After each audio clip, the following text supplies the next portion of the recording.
गर्ने सपना बोक्नु भएको छ भने यो भिडियो तपाईँको लागि हो। स्वागत छ लोकसेवाल नेपालमा। आजको यस विशेष श्रृङ्खलामा हामी परीक्षामा सोध्न सक्ने केही महत्त्वपूर्ण सामान्य ज्ञानका प्रश्नहरू प्र्याक्टिस गर्नेछौँ। भिडियोलाई अन्तिमसम्म हेर्नुहोला है त। प्रश्न नम्बर 1 मा रहेको छ, नेपालको प्रामाणिक समय कुन हिमाललाई आधार मानि निर्धारण गरिएको छ? यसको 4वटा विकल्पहरू रहेको छ। विकल्प 1 मा रहेको छ Sagarmatha, option number 2 Gauri Shankar, option number 3 Machhapuchhre र अप्सन नम्बर 4 अन्नपूर्ण। र यसको सही उत्तर हो गौरी शङ्कर हिमाल।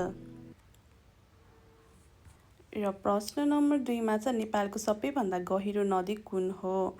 र यसको 4वटा विकल्पहरू रहेको छ। विकल्प नम्बर 1 मा कोशी, 2 नम्बरमा गण्डकी, 3 नम्बरमा कर्णाली र 4 नम्बरमा महाकाली।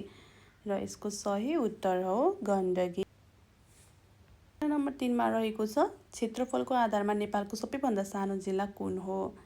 अप्सन नम्बर 1 मा छ पर्वत, अप्सन नम्बर 2 मा छ ललितपुर, अप्सन नम्बर 3 मा छ भक्तपुर र अप्सन नम्बर 4 मा रहेको छ काठमाडौँ।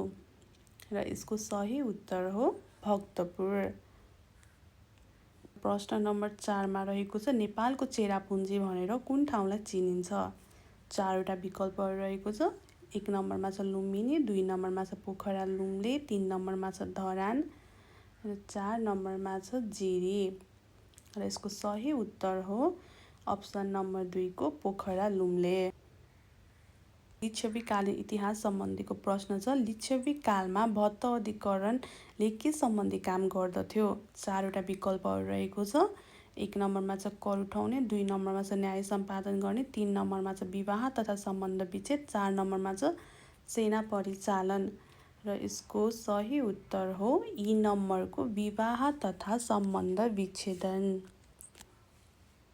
कालीन इतिहास सम्बन्धी प्रश्न छ। प्रश्न नम्बर 6 मा रहेको छ, नेपालको इतिहासमा बाघ राजा भनेर कसलाई चिनिन्छ? अप्सन नम्बर 1 मा छ नरेन्द्रदेव, 2 मा जयस्थिति मल्ल, 3 मा प्रताप मल्ल, 4 मा शिवसिंह मल्ल। र यसको सही उत्तर हो प्रताप मल्ल। हस् त धन्यवाद। यस्तै रोचक प्रश्नहरू हजुरहरूलाई चाहिन्छ भने यस टिकटक आइडीलाई फलो गर्न नभुल्नुहोला है त।